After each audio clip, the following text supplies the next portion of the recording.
오늘 봉독한 하나님의 말씀이 오늘 예배 참석하신 모든 분들에게 풍성한 은혜로 임하시기를 축복합니다. 아멘. 우리 개인의 삶과 인류 전체의 역사는 하나님의 각별하신 섭리로 진행되고 있습니다. 하나님의 섭리의 역사를 벗어나는 일은 하나도 없습니다. 그에 따라서 우리가 깊이 묵상해야만 할 그러한 놀라운 일들이 지금도 세계 곳곳에서 우리의 심령 가운데에서 일어나고 있습니다. 우리가 살고 있는 이 시대를 우리의 믿음의 눈으로 이렇게 좀 더 돌아보면 많이 염려스럽고 또 절망적인 그러한 사건들이 세계 각처에서 매 순간순간 일어나고 있습니다. 하나님의 말씀대로라면 우리 주 예수 그리스도께서 오시는 그 날까지 다음 세대로 이어질수록 이 세상은 더 악한 세상이 되어져 갈 것이 분명합니다. 우리의 믿음의 다음 세대, 그 미래의 세대들, 이 세대들을 생각하면 어려움을 헤쳐가느라 그 노력할 수 있는 그런 그들이 참 안쓰럽기도 하고 그리고 너무 마음이 무겁습니다. 이런 상태에서 정말 희망은 있는 것일까요? 만일에 희망이 있다면 어떤 희망이 있을까요? 오늘 성경 본문은 노아 시대도 우리와 별 차이가 없는 그런 시대였음을 말씀하고 있습니다. 오늘 본문은 어두운 시대에도 절대로 멈춤이 없이 은혜의 역사를 써가고 계시는 하나님을 말씀합니다. 본문을 중심으로 오늘 말씀을 함께 묵상하며 상고해 보도록 하겠습니다. 먼저 오늘 본문 말씀은 하나님의 더할 수 없는 슬픔을 말씀합니다. 오늘의 말씀의 중요한 부분은 먼저 하나님의 멈출 수 없는 슬픔입니다. 노아 당시의 사람들은 우리가 잘 아는 바와 같이 하나님의 뜻과는 전혀 상관없이 마음대로 살았습니다. 마음에 품고 있는 것들이 항상 악한 것만 생각하고 있다고 말씀합니다. 5절의 말씀은 우리가 오늘 본문 읽었습니다마는 그 말씀이 11절과 12절의 말씀, 그 설명해 주는 말씀이 바로 그 말씀입니다. 어두운 세상의 모습을 보여주고 있습니다. 자, 온 땅이 패배했다고 말씀합니다. 그 말씀은 부패했다는 말씀이죠. corrupted. 그리고 정직하지 못했다라고 말씀합니다. dishonest라는 말씀이 되겠습니다. 그리고 강포가 땅에 아주 충만했다 이렇게 말씀합니다. 폭력입니다. violence. 난무했습니다. 하나님께서 보시니까 모든 사람이 부패하고 서로를 속이며 살고 온 땅에 폭력이 난무했다. 오늘날의 시대를 한번 돌아보면 어떻습니까? 오늘의 시대를 말씀해 주고 있는 것 같지 않습니까? 왜 그랬을까요? 우리가 이 문제에 대해서 깊이 좀 생각해 볼 필요가 있습니다. 한글 성경에는 생략이 되어 있습니다만 원문 성경을 보면 12절의 원문에서는 이렇게 중요한 이유를 말씀하고 있습니다. 왜냐하면 땅의 모든 육체를 가진 사람들이 자신의 그러한 그 방식대로 자신들의 그 방법대로 살면서 타락했기 때문에 그렇다라고 말씀합니다. 이 말씀은 백성들이 하나님을 떠나서 자기 마음대로 살았기 때문이라는 말씀입니다. 이 진리를 사무엘 선지자가 그 사사기의 마지막 절 21장 25절 말씀에서 이렇게 말씀합니다. 결론으로 말씀하고 있습니다. 그때 이스라엘이, 그새로 이스라엘의 왕이 없으므로 사람이 각각 그 소견에 오른 대로 행하였더라. 여기서 왕은 다스리는 자, 궁극적으로는 하나님을 말씀합니다. 그러니까 백성의 하나님을 말씀하는 거죠. 자, 사람들이 하나님을 떠났으니 어두운 시절을 만날 수밖에 없습니다. 다른 도리가 없습니다. 본문 5절과 6절 말씀은 하나님의 마음을 정확하게 묘사하고 있습니다. 사람이 항상 악함을 보시고 땅 위에 사람 지으신 것을 한탄하시고 마음에 근심하셨다.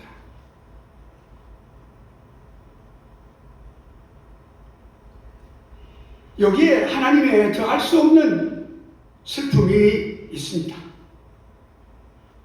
우리 모두가 하나님의 마음과 같이 슬픔의 눈으로 세상을 바라보실 때가 많은 줄 압니다. 목사님들, 성도님들, 믿음의 눈으로 바라보면 너무 많은 슬픔을 우리에게 안겨주는 것을 볼 수가 있습니다. 그렇지만 사랑하시는 여러분, 놀랍게도 하나님은 그 깊은 슬픔에만 머물러 계시지 않습니다. 본문 3절을 보니까 이런 어두운 현실에서 경고의 말씀과 더불어 오래 참으시고 자비와 긍휼을 베푸시는 하나님의 은혜를 우리가 발견하게 됩니다. 먼저 성령 하나님께서 사람과 영원히 함께 하시지 않으시겠다는 단호한 경고의 말씀을 주십니다. 지금까지 인도하시고 권고하시고 보호하시고 간섭하시고 말 없는 탄식으로 우리를 위하여 간구하시고 옳고 그름을 판단해 오신 모든 성령 하나님의 성령 하나님의 그 모든 역사를 여기서 멈추시겠다는 무서운 경고의 말씀을 주시는 거죠. 두렵고 떨리는 마음이 말씀이 오늘 본문에 이렇게 명시가 되어 있는 것입니다. 다음으로 노아 당시에 백성들에게 120년의 기간을 주시겠다는 말씀입니다. 사람들이 하나님께 돌아오도록 120년의 기간을 주신다는 말씀입니다. 근심하시고 슬퍼하시는 가운데서도 인내의 기간을 설정하신 이 하나님의 오랜 참으심의 기간입니다. 하나님은 경건한 사람이든 그렇지 못한 사람이든 모두에게 일정한 기간을 주십니다. 우리에게도 시시때때로 그런 기간을 주셨습니다. 지금도 주시고 계십니다. 어떤 형태로든 하나님께 더 가까이 다가오도록 그 사람이 누구든가 그렇게 아름답게 하나님 앞에 가까이 서게 하시기 위해서 어느 일정한 기간을 주신다는 말씀입니다. 놀라운 하나님의 기간입니다. 하나님의 사랑을 깨닫고 행동을 결심하는 그 기간을 주신다는 겁니다. 우리 누구에게나 어떤 형태로든 어떤 이유로든 우리가 그런 기간을 갖고 있습니다. 그 기간이 하나님께는 오랜 참음의 시간입니다. 긍휼의 기간입니다. 그리고 우리 사람들에게는, 우리 자신들에게는 생애에 단 한 번의 기회일 수밖에 없는 그런 중요한 기회가 될 수가 있습니다. 이런 매우 깊은 그런 생각을 하게 하는 대목이 되겠습니다. 다음으로 우리 본문은 또 다른 메시지 하나를 우리에게 주십니다. 8절 한 절의 말씀을 제가 봉독하겠습니다. 그러나 노아는 여호와께 은혜를 입었더라. 아멘. But Noah found favor in the eyes of the Lord. 말씀이 되겠습니다. 이 한 절의 말씀이 앞에 모든 부정적인 그러한 것들을 상쇄하고도 남는 말씀입니다. 여기서 은혜라고 하는 말씀 생각해 보십시다. 이 말은 하나님이라고 하는 단어가 있습니다. 히브리어에 하나님이라고 하는 단어가 불쌍히 여긴다, 아랫사람에게 호의를 베푼다 라고는 그런 뜻인데, 이 말씀이 헨이라고 하는 단어로 바뀌었습니다. 헨, 은혜라고 하는 중요한 단어입니다. 하나님은 하나님께 기쁜 슬픔을 함께 드리는 그런 어두운 사회에서 하나님의 은총을 입은 사람을 예비하시는 거죠. 하나님의 은혜의 등불로 한 세대를 밝힐 한 사람을 말씀하시는 겁니다. 골리앗과의 전쟁에서 두려움에 드는 이스라엘에게 다윗을 예비하신 것 같이, 가나안 땅 정복을 앞두고 벌벌 떨고 있는, 두려움에 떨고 있는 그 오합지졸의 이스라엘 백성들에게 여호수아와 갈렙을 예비하신 것 같이, 그리고 또한 연약한 여인 기생 라합을 예비하신 것 같이, 오늘날도 하나님께서는 하나님의 은혜를 입고 하나님의 은혜로 이 세상을 밝힐, 은혜의 등불로 이 세상을 밝힐 하나님의 사람을 예비하고 계십니다. 이것이 하나님의 희망의 메시지입니다. 하나님의 이 희망 때문에 우리에게 예수 그리스도 안에서 소망이 있습니다. 오늘 본문은 하나님의 은혜를 입고 은혜의 등불로 이 세대를 밝힌 하나님의 사람의 특징을 구체적으로 말씀하고 있습니다. 어떤 사람일까요? 의롭다고 말씀합니다. 의로운 사람. 자디크라고 하는 단어입니다. 이 자디크, 형용사형입니다. 이 말은 자라크, 동사형입니다. 의롭게 하다. 그런데 그 단어가 법정적으로 참 의롭다라고 하는 뜻을 가지고 있는 단어, 올바르다고 하는 단어, 그 단어에서 나왔습니다. 정의롭다, 합법적으로 정의롭다. 근데 여러분, 이 구약의 말씀을 우리가 이렇게 연구해 보면 조금은 추상적인 부분이 있을 수 있습니다. 영적인 부분을 강조해서 말씀하시기 때문에. 자, 그렇다면 이 말씀을 우리가 신약에 넘어가면 아주 구체적으로 그리고 경험적으로 이 말씀을 우리에게 말씀하는 것을 우리가 할 수가 있습니다. 아주 쉽게. 마태복음 9장 13절 말씀을 보면 예수 그리스도의 말씀에 이런 말씀이 있습니다. 내가 의인을 부르러 온 것이 아니요 죄인을 부르러 온 것이다. 이렇게 말씀하셨습니다. 의인이라고 하는 단어가 똑같은 의미의 단어인데 디카이오스, 이 디카이오스라고 하는 단어가 매우 경험적이고 실제적인 단어로 말씀합니다. 근데 그 내용을 보니까 거기 있는 것은 뭐냐면 이 단어가 합법적으로, 그러니까 준수하는, 그 하나님의 법을 준수하는 사람입니다. 하나님 말씀을 잘 지키는 사람이죠. 그러니까 한마디로 성경에서 이 의인, 우리가 의인의 단어를 많이 사용했습니다만은 이 단어는 하나님의 말씀을 잘 순종하는 사람이 의인이라는 것입니다. 하나님의 법에 순종하는 사람, 그래서 흠이 없는 사람이죠. 자, 완벽하지는 않지만 믿음으로 의롭다함을 받은 사람입니다. 이신칠의의 사람입니다. 그래서 하나님의 말씀에 순종하려고 기도하며 실천하게 나아가는 사람입니다. 결과적으로 온전한 사람이라는 것, 완벽한 것이 아니라 하나님 앞에서 부끄럽지 않은 삶을 추구하며 하나님 법에 순종하며 살아가는 사람, 바로 그 사람이 의인이라는 것이죠. 그렇게 살려고 하나님과 동행하는 그런 사람, 하나님의 사람입니다. 오직 하나님을 경외하며 그 뜻에 순종하며 사는 사람, 그 삶을 추구하는 사람, 어떠한 세상의 유혹에도 돌처럼 굳어있는 사람, 흔들리지 않는 사람, 이것이 하나님의 사람의 모습입니다. 하나님의 은혜를 입은 사람은 질그릇의 보배를 가진 사람이지. 고린도후서 4장 7절 말씀에 이렇게 말씀합니다. 우리가 이 보배를 질그릇에 가졌으니 이는 능력의 큰 것이 하나님께 있고 우리에게 있지 아니함을 알게 하려 합니다. 할렐루야. 능력이 연약하게 그저없는 내게 있지 아니하고 하나님께 있다고 믿는 사람입니다. 그래서 낙심하지 않습니다. 하나님의 때에 하나님께서 반드시 이루실 것을 믿는 사람입니다. 인내하는 사람입니다. 그 은혜로 주어진 일을 끝까지 이루고 승리를 쟁취하는 사람입니다. 할렐루야. 8.15 광복절 이제 다가오고 있습니다. 어제는 일주일 후면 다가옵니다. 대한민국의 역시 우리가 이런 것이 가갈 때 이제 우리가 78주년이죠. 대한민국 건국의 이 놀라운 역사를 생각하면서 우리는 이때 바로 의사와 열사 이런 선배님들, 이 선진들을 우리가 생각하게 됩니다. 1902년에 이 땅에 태어나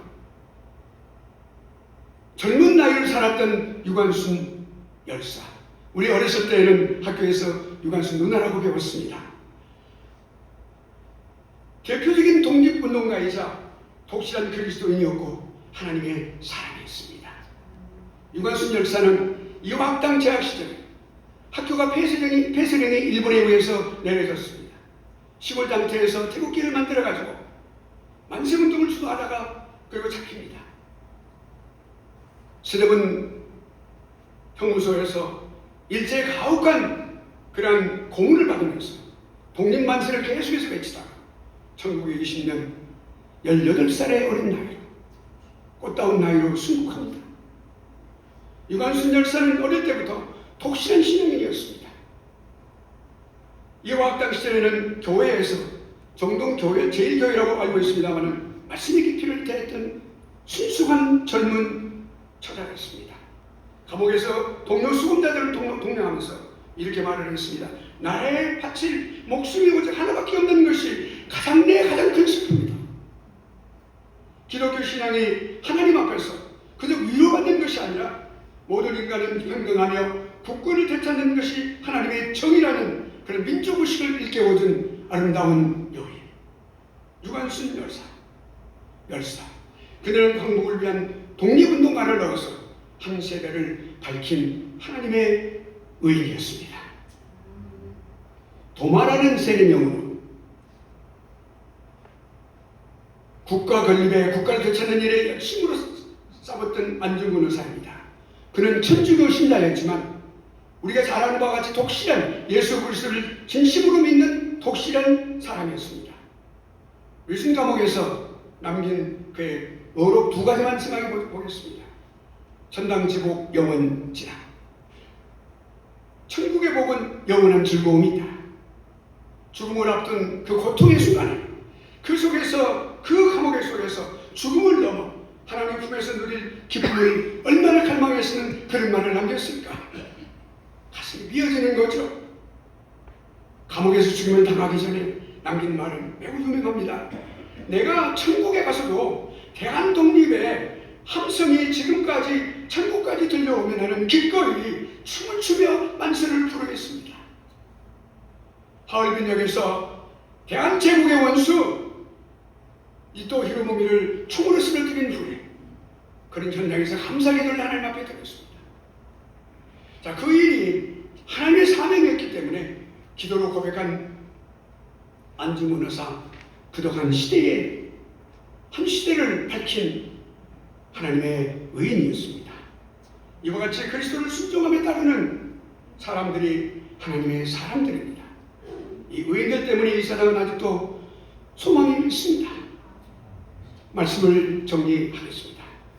오늘 본문에서 부패하고 죄악된 세상을 가장 큰 슬픔으로 보시고 눈물을 참으시면서 그 긍휼의 기간을 주시며 이 시대를 밝힐 의인을 예비하시는 하나님의 역사를 오늘 우리가 함께 상고했습니다. 이 시대에 하나님의 은혜의 등불로 이 어두운 세대를 밝힐 하나님의 사람이 누구일까 생각해 봅니다. 다름 아닌 이미 하나님을 위해 나라를 위해 애쓰고 목숨까지 바치겠다고 다짐하는 기독군인의 그리고 부설 애국부인의 한 분 한 분 의심을 분명하게 믿습니다. 이것이 미래를 위한 희망의 메시지입니다. 우리에게 소망을 두시고 긍휼을 베푸시는 예수 그리스도께서 죄인들을 위해서 십자가상에서 죽으시고 영광의 부활로 하나님의 아들 되심을 만천하에 증명하셨습니다. 한 세대를 밝힌 우리의 모범이 되시고 표상이 되시는 영원하신 의인은 다른 분 아니라 성육신하신 주 예수 그리스도이십니다. 누가복음 23장 47절 말씀에 48절까지 말씀에 백부장이 그 된 일을 보고 십자가에 죽으시는 그 모든 일을 보고 하나님께 영광을 돌려 가로되 이 사람은 정녕 의인이었도다. 여기서도 디카이오스가 사용되고 있습니다. 하나님의 법에 순종하신 주님, 십자가에 죽으심을 명하신 아버지의 그 뜻을 받들어 십자가 속에 온 생명을 바치신 주님, 법에 순종하신 주님 이었도다. 이를 구경하여 하러 모인 무리도 그된 일을 보고 다 가슴을 두드리며 돌아갔다 그랬습니다. 예수 그리스도께서 이렇게 말씀하십니다. 요한복음 16장 33절 말씀입니다. 세상에는 너희가 환난을 당하나 담대하라. 내가 세상을 이기었노라 하시니라. 주님은 이 말씀대로 십자가에서 승리하셨습니다. 의인의 삶을 살아가려면 참 어려움이 많습니다. 우리 모든 분들 또한 저도 마찬가지입니다. 그럴 때마다 세상을 이기신 주 예수 그리스도를 기억하시는 모습이 아름답습니다. 어두운 시대에 믿음이 선한 싸움을 싸우며 최후 승리의 그날까지 인내하시는 우리 모든 분들의 모습이 귀하게 여겨지는 것입니다. 아멘. 십자가에서 승리하신 주 예수 그리스도의 아름다우신 발자취를 따르며 동행하며 한 세대를 빛내시는 우리 한국 예비역 기독군인의 그리고 부설 애국군인의 부인의 이미 모두 되신 것에 큰 축복의 말씀을 드립니다. 기도하겠습니다. 하나님 아버지, 은혜롭고 자비로우신 하나님의 말씀 감사합니다. 저희들을 하나님을 위하여, 나라를 위하여 목숨까지 바치는 결심을 하게 하신 것을 감사합니다. 아버지, 오늘 또 하나님의 거룩한 말씀을 생각하며 우리 세상을 살아가면서 이 어두운 시대 한 세대를 밝히는 하나님의 의인들이 되게 하심을 감사합니다. 예수 그리스도 이름으로 기도하옵나이다. 아멘.